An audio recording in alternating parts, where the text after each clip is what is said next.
Fala, molecada da rede, tudo bem com vocês? L11 aqui, Fredão Trincado aqui, Eu? e hoje num vídeo especial para vocês, falando das oitavas de final aí, o sorteio que ocorreu agora há pouco. Vamos falar dos confrontos, nossas opiniões, o que a gente acha quem vai passar para as quartas. Né, Fora que Fredão? São Paulo tá fora, a gente não pode deixar isso de lado, né? Corinthians caiu na pré-Libertadores, São Paulo caiu na fase de grupos. De todos os brasileiros da fase de grupos, São Paulo é o único que não passou. Nós temos aí todos os outros times nas oitavas. E nós temos aí o primeiro confronto, cara. Tava olhando aqui na tabela. Guarani do Paraguai contra Grêmio de Porto Alegre. Grêmio de Porto Alegre. O Grêmio de Porto Alegre. Pronto. Grêmio do Renato Portaluppi, que não vem muito bem no Campeonato Brasileiro, né, Leonce? É um time que empolga quando ganha um Grenal, ganha uma partida ou outra, se salva de críticas. O que você espera? Começou muito mal, Fredão, mas eu acho que está conseguindo conquistar lugares na tabela, inclusive um beijo para Carol Portaluppi também, uma grande mulher aí, um belo champolão. E eu acho que é um jogo bem fácil até pro Grêmio, que é um time copeiro, né? Não é um time que, né, faz bastante tempo que o Grêmio não ganha um Brasileirão. Os últimos títulos têm sido de Copa. Então, eu creio que vai passar com tranquilidade, né? Tem o Jean-Pierre, PP, eu acho que são jogadores que podem contribuir muito com a partida do Grêmio. Mas o Guarani é um time que costuma incomodar, né, cara? Você pega aí o Guarani e Corinthians, né? Que o Guarani acabou eliminando o Corinthians na Libertadores aí há uns anos atrás. Você acha que o Guarani, por exemplo, se fizer um resultado da hora em casa, não pode meio que conseguir a vaga já, deixar as coisas mais difíceis? Sim, Fredão, mas se a gente for ver, o Grêmio é um time que tem história em Libertadores, né? Eu Sim. acho que o Guarani só jogou uma final de Libertadores só. Então eu acredito que Jogou uma nessa hora a final? camisa Guarani? jogou uma final. Eu tava Opa. vendo um retrospectivo, mas recentemente só chegou acho que até as quartas, foi onde foi mais longe. Eu acho difícil. Por mais que a fase do Grêmio não seja excelente, como foi na vez que foi campeão, pela última vez, para mim dá Grêmio. Passar aí pelo Guarani vai ser meio que fácil, digamos assim, na teoria. Aí nós temos o segundo confronto, Independiente Del Valle, do nosso querido Ángel Ramírez, contra Nacional do Uruguai, né? Ressaltando aí, eu falei nosso querido Ángel Ramírez, porque ele recusou a proposta do Palmeiras, né, para virar treinador. Ele queria sair do Independiente Del Valle somente quando a temporada acabasse, né? Quando o time fosse eliminado da Libertadores, ou sei lá, ganhasse, ou quando acabasse o campeonato equatoriano. Então ele não quis vir para o Palmeiras agora. É um time muito bem treinado, é um cara que subiu da base, né, Leôncio?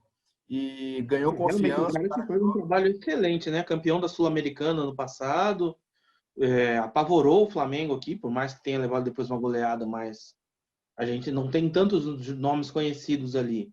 Mas é um futebol extremamente bem jogado, um técnico que é sempre especulado.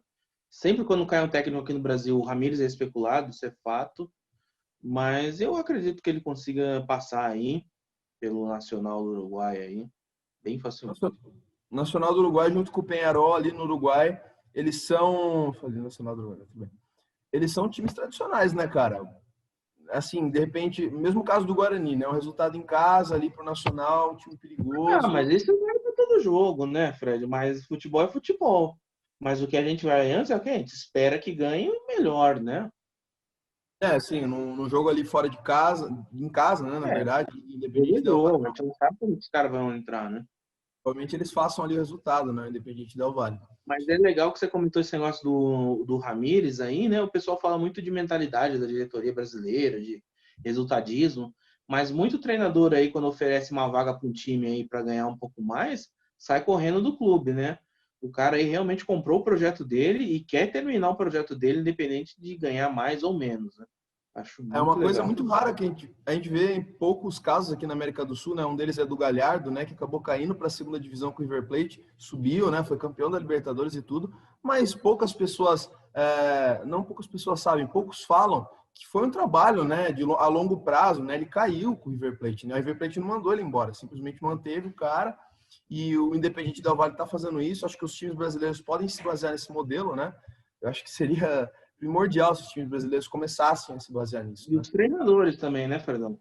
Porque, por exemplo, o Wagner Mancini, né, conseguiu fazer um trabalho legal com o Atlético, né? O Atlético, se não me engano, está em nono na tabela do brasileiro e foi para o Corinthians. né? Por mais que o Corinthians seja uma puta vitrine, os treinadores reclamam de não manter o cargo, mas aí quando vê uma oportunidade, vaza. Acho legal salientar isso. Mas bora pro próximo. Realmente, sim, os treinadores acabam se adaptando também à realidade do país, né, cara? E eles têm os interesses próprios deles, né? É interessante ver, por exemplo, o Ramírez, né? O Independiente Del Valle é um time meio que, digamos, historicamente relevante na América do Sul, né? Não tirando a grandeza que ele tem agora, né, no momento.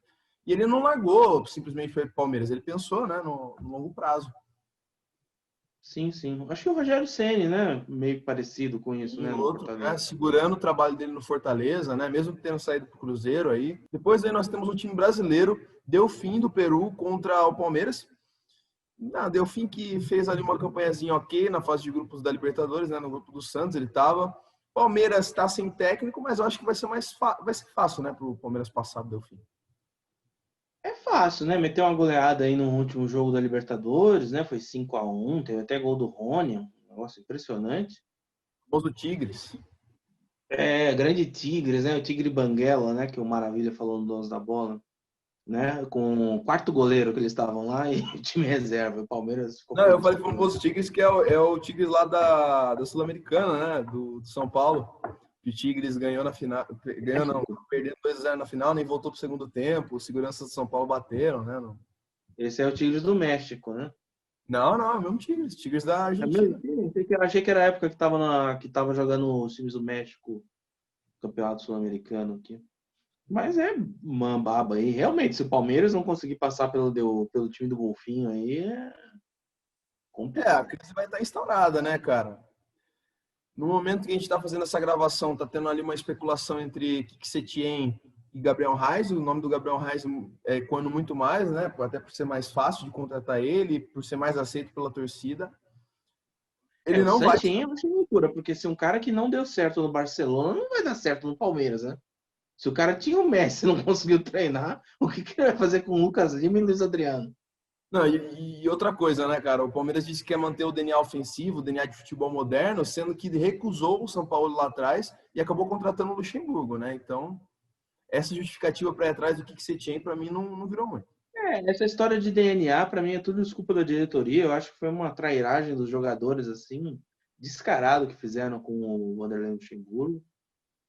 Desrespeitaram muito o profissional pra mim nessa saída dele. Depois nós temos um confronto que promete, né? Dá o que falar. Internacional de Porto Alegre contra a Boca Juniors. Eu acho que aqui dá para a gente falar um pouco mais com detalhes de que não vai ser um confronto fácil, né? O Inter Esse é um jogo. começou bem o campeonato, mas meio que deu umas patinadas. O próprio técnico lá falou que o Inter não tem time para aguentar tantas competições assim. O Boca Juniors é um time de tradição na Libertadores, né, cara? O que você espera? Eu quero ouvir você primeiro. Nos últimos anos, eu acho que é o maior campeão, né? Por mais que tenha um Independiente com mais Libertadores, o Boca ganhou muito a Libertadores nesses últimos tempos. Mas o curioso é que normalmente a gente sempre fala do Boca e vem algum jogador em mente, né? Mas atualmente eu não vejo um jogador que com a cara do Boca, assim, né? Tem o Tevez, mas já é um jogador mais velho, assim, não tá naquele auge. Eu acho que pode ser um jogo bem parelho, assim, né? Eu acho que a camisa do Boca pode pesar, né? Ainda mais se a gente está falando de arbitragem de Libertadores, onde beneficia-se argentinos por uma tradição, acho que o Grêmio Deixa eu pode ver estar se é em muito sensível. casa. Cara, o jogo de volta vai ser na Bomboneira. É que também não tem torcida, né? Então não dá pra falar, vai ser na Bomboneira, ok, né? O que você pensa? Você É, acha não que tem vai... torcida, mas tem arbitragem, né, Fredão? É uma preocupação, né? Mesmo que a La Bombonera seja um grande caldeirão aí, né? Onde ocorreram grandes confrontos e onde o Emerson Sheik pôde meter o peru aí no Boca Juniors aí, mas eu não sei, esse é realmente um confronto que eu não consigo escolher, assim, eu acho que vai ser. favorito? Eu aposto no Boca Juniors, cara. Eu acho que vai ser muito apertado, mas eu aposto no Boca. Eu acho que o Boca pela tradição mesmo, né? O Internacional também ganhou dos Libertadores, mas é aquela questão do Cudê mesmo que ele falou, né? Porque se lesionar um Cuesta, um Galhardo, o que ele vai fazer? Ele É. não tem tanta peça de reposição assim, enquanto o Boca já tem peças de reposição interessantes, né? Tem bastante atacante, tem o Zarate, o Tevez, tem muita gente ali para jogar na frente. ir atrás também. O outro confronto que a gente tem, cara, é entre Racing e Flamengo. Né? Racing da Argentina, um time tradicional, digamos assim, não é um dos grandes como o Não, Boca mas é Juniors. um time de menor expressão, né? Comparado a River Plate e Boca, é Sim, um sim, time de sim, menor comparado a expressão. times de menor expressão. Bom, Flamengo recuperou seu bom futebol, né? Hã? Flamengo, para mim, não tem nem o Isso que sim, conversar. eu também penso. Eu estava comentando que, por exemplo, o Flamengo recuperou seu bom futebol, né? Não estava jogando muito bem ali no começo da passagem do Domenech. Agora, inclusive, cara, tô vendo no documentário do Manchester City, é um lá da Amazon Prime, acho que é All or Nothing Manchester City. E aparece o Domenech lá toda hora, mano, que ele era auxiliar do Guardiola, né, antes dele ir pro New York Eu vi City. alguma coisa algum vídeo de bastidor, o Pep Guardiola comentando do trio de ataque do Liverpool e meio que o Domenech explicando para ele técnicas de como parar, né, o Firmino, o Mané e Salah. As pessoas Mas não eu deram muita fé nele no começo, né? Mas ele acabou conseguindo acertar o time, né? Mesmo com essa parada da Covid, ele chamou uma galera da base, aquele goleiro Hugo lá conquistou espaço. Acho que o Flamengo dá bom aí, vai passar. E Flamengo grande candidato ao título da Libertadores aí, né? Óbvio que Libertadores é mata-mata. É difícil falar assim, vai ganhar, como no Brasileirão. O Brasileirão, para mim, é Flamengo. A gente até pode fazer um papo com o Alonso sobre isso mais para frente. Mas eu acho que o Flamengo passa desse. Passa, Fredão, e tem muito atacante bom, né? O Pedro tá numa fase incrível, né? Eu fico triste, né, pelo Corinthians pagar caro pra caralho no Luan, em jogadores tenebrosos e não ter comprado o Pedro. Comprou o Ione Gonzalez, mas não comprou o Pedro. Se Podia juntasse o ter dinheiro dos comprado dois. o Pedro, podia ter comprado o Michael. O Michael, na verdade, acho que tentou, né? Mas não conseguiu. Acho que estavam pedindo muito Tentou, dinheiro. mas ele quis ir pro Flamengo, né? Mas infelizmente também não tá vendo muito espaço lá, né? O Corinthians, cara, o Atlético Mineiro fala que não quer, o Corinthians contrata. Só você ver É, Otero. eu tô torcendo pra eles não querem mais o Arana, né? Mas difícil. O Arana é um cara bom. Eu até tava vendo sobre aquele Alan, não, é o Natan. Natan, né, que tá fazendo sucesso também no Atlético Mineiro agora. O cara foi muito mal na Europa, cara, mas aqui no Brasil ele joga bem. Tem muito jogador que acontece isso, né? Que bate e volta, né? Eu acho que o Gerson mesmo é um exemplo disso, né? Não deu certo na Roma Pedro. isso, e Pedro teve acabou. pouco tempo. Pedro teve pouco tempo lá, eu acho. Teve muito pouco tempo, né? É bem aquela coisa bem estranha mesmo, né? O Fluminense não quis vender, o Flamengo ofereceu mais dinheiro para o Fluminense e a Fiorentina ofereceu menos. O Fluminense preferiu que ele fosse a Fiorentina por menos do que dá para o Flamengo. Né? Coisas estranhas do futebol, né? Coisas estranhas. Depois, cara, nós temos um confronto para mim um pouco inédito, porque o Jorge Wilstermann nunca passa da primeira fase da Libertadores, então Libertad contra Jorge Wilstermann. Libertad é um time com tradição na Libertadores, né? Costuma dar trabalho em casa. Só que nesse confronto eu queria ressaltar uma coisa. O jogo de volta é na Bolívia, cara. E não tô falando, por causa da torcida, não. Por causa da altitude, né? Você acha que o Jorge Wilstermann pode levar melhor, pode apresentar aí uma surpresa grande para cima do Libertad? Mas também é um jogo de altitude, né? O jogo da ida também, né? Libertad é Paraguai. Hã? Libertad no Paraguai. Mas não. Eu achei. Ah, tá, desculpa. Achei que ele era um pouco na Não, altitude também. é do Paraguai. Aí é acima do nível, na verdade, nível do mar, né? No Nível do nível do mar. mar. Não. Tem essa vantagem, né? Mas a gente vê o Palmeiras mesmo tirou vantagem, né? Né? Que até teve o negócio do Gabriel Menino lá, do chuta-chuta, que o Vanderlei chamava ele para ele chutar no gol e chutava. Dependendo do treinador, ele consegue tirar uma vantagem disso, né? E não ficar correndo que nem uma vaca louca pelo campo. E vai do treinador. Né? Eu acho que isso é Eu acho que uma partida que vai ser decidida pelo treinador. eu dou a preferência aí pro Libertad, mas vamos ver o que vai acontecer, né? Eu acho que o Libertad ganha, mas Libertad ganha. vai daquela coisa. Se entrar como se fosse um jogo comum na altitude, vai perder. Sim. Também é meu E pensamento aí aí. vira placar elástico, né? Porque os caras têm o físico, né? De jogar. O peso do Libertad contra a altitude do Jorge Wilson, né? Basicamente isso. Sim, sim. E depois, cara, nós temos um confronto que para mim vai ser, não vou falar saco de pancadas, mas vai ser com muitos gols, né? Temos ali Atlético Paranaense contra River Plate, né? Coitado do Atlético aí, teve o azar de pegar o River. Normalmente o Atlético é muito forte em casa, só que o Atlético não tem torcida agora, né? Então a Arena da Baixada digamos, como um estádio comum. A mesma coisa o River Plate. Só que se você for comparar tecnicamente e taticamente, o River Plate é muito melhor que o Atlético, né?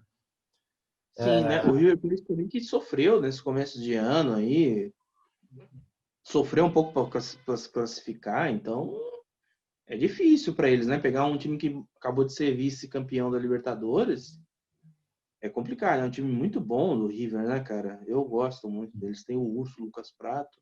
Jogam bonito, né, cara? Eu vendo eles jogarem contra o São Paulo, né? Mesmo sendo torcedor de São Paulo, você consegue perceber que eles têm uma organização aí de anos. O Galhardo já conseguiu estabelecer um plano de jogo, né? Os caras sabem o que ele quer, não ficam inventando. E mesmo as pessoas sabendo como o River joga, ninguém consegue parar eles, né? É entrosamento, né, Fernando?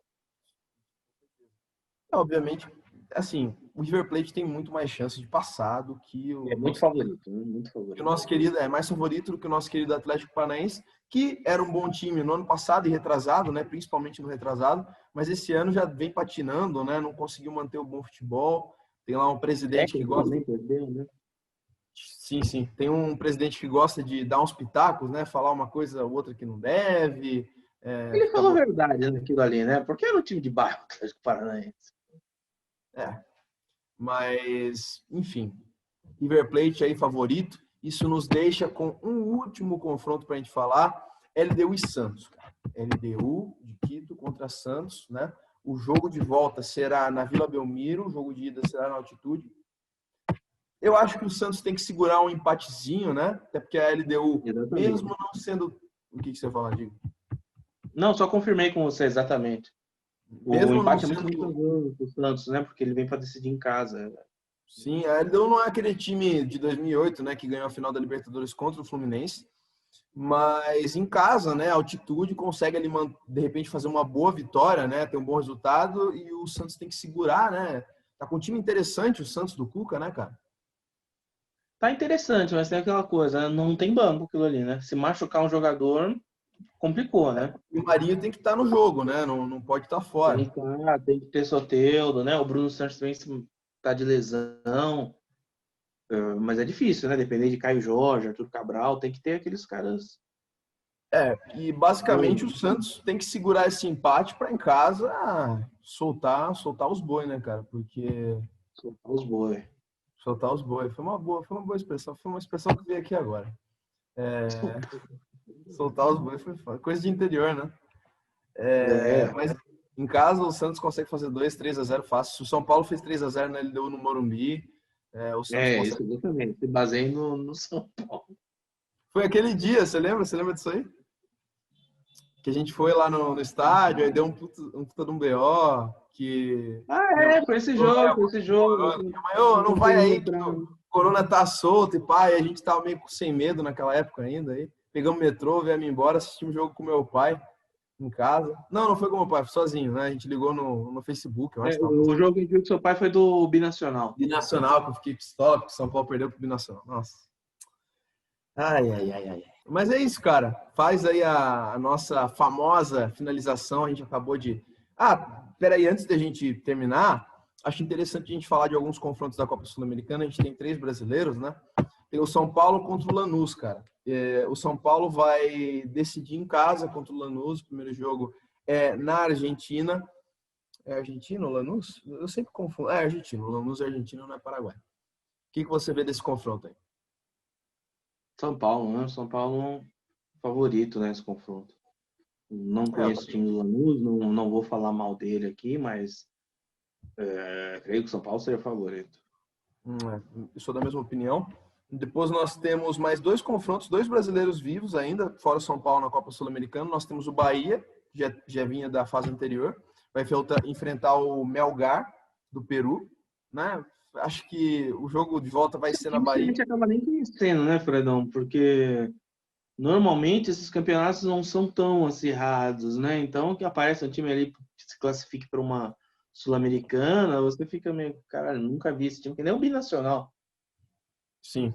E depois, para finalizar, a gente tem o Vasco enfrentando o Caracas, né? O Caracas da Venezuela que passa por uma situação bem complicada, né? Pobreza extrema. Eu acho que não tem muita dúvida aí, Vasco, né? Jogo de volta. Vasco mesmo, né, tendo perdido aí pro seu Corinthians recentemente. Levou um gol de cobertura do Ribamar e a gente levou um gol de letra. Não, o Ribamar fez um gol de cobertura. Caralho. O Ribamar deu um de letra no Cássio, o Everaldo de cobertura, né? Everaldo é meu pedreiro e rejunte não me faltará. No último minuto, né, o estilo mais corintiano que existe. Faça aí a sua finalização aí, que a gente acabou de falar Galera, sobre... muito obrigado aqui. Fizemos esse vídeo especial da Libertadores para vocês aqui. Um inscrito me cobrou na rua recentemente. Isso aí é legal. Ele quer que a gente faça um vídeo aí da subida do São Caetano para a primeira, para a elite do Campeonato Paulista aí, né? Teve o jogo aí, conseguiu sagrar. O São Caetano trouxe muitos reforços. Trouxe o Madison, trouxe o Domingos, trouxe o Sósia do Quadrado. E para você, meu fã do Rede, a gente vai fazer esse vídeo para você aí. Muito obrigado por nos assistir. Sigam nossas redes sociais, porque é assim que a gente vai conseguir ganhar dinheiro. E muito obrigado. Valeu aí, pessoal. Espero que vocês tenham curtido. Valeu!